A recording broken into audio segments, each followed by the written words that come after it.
महाराष्ट्र शासनाच्या महिला व बालविकास विभागामार्फत मोठी नोकर भरती सुरू आहे। राज्यभरातील अंगणवाड्यात तब्बल 1015 सेविका आणि 3928 मदतनीस अशा एकूण 4943 जागांसाठी भरती प्रक्रिया सुरू झाली आहे। नाशिक जिल्ह्यात अंगणवाडी सेविकांची 97 तर अंगणवाडी मदतनीसांची 152 पदं रिक्त आहेत। त्या पदांच्या अर्जासाठी 31 जुलै ही अंतिम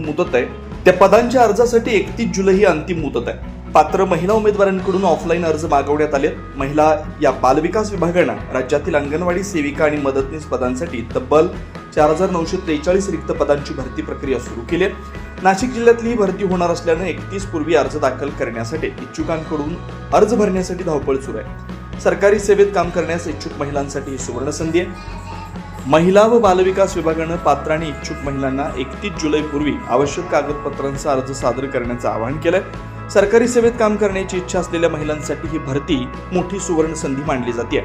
या भरतीसाठी शैक्षणिक पात्रता, वयोमर्यादा, स्थानिक रहिवासी अट, अर्ज प्रक्रिया, निवड प्रक्रिया अशी सर्व माहिती उपलब्ध आहे। अर्जासोबत ही कागदपत्र आवश्यक शैक्षणिक प्रमाणपत्र व गुणपत्रिका, स्थानिक रहिवासी असल्याचा पुरावा, स्वयंघोषणापत्र, शिधापत्रिका, डोमेसाईल किंवा रहिवासी प्रमाणपत्र, जन्मदाखला किंवा 10वीचे प्रमाणपत्र, वयाचा पुरावा या संदर्भातील सर्व कागदपत्र संबंधित महिलांनी देणं बंधनकारक आहे। अंगणवाडी मदतनीस पदासाठी अर्ज करणारी महिला किमान 12वी उत्तीर्ण असणं आवश्यक आहे।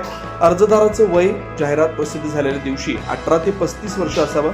विधवा महिलांसाठी कमाल वयोमर्यादा 40 वर्ष ठेवण्यात आली आहे। अर्जदार महिला संबंधित नगर परिषद, नगरपंचायत किंवा नगरपालिका क्षेत्रातील स्थानिक रहिवासी असणं बंधनकारक आहे।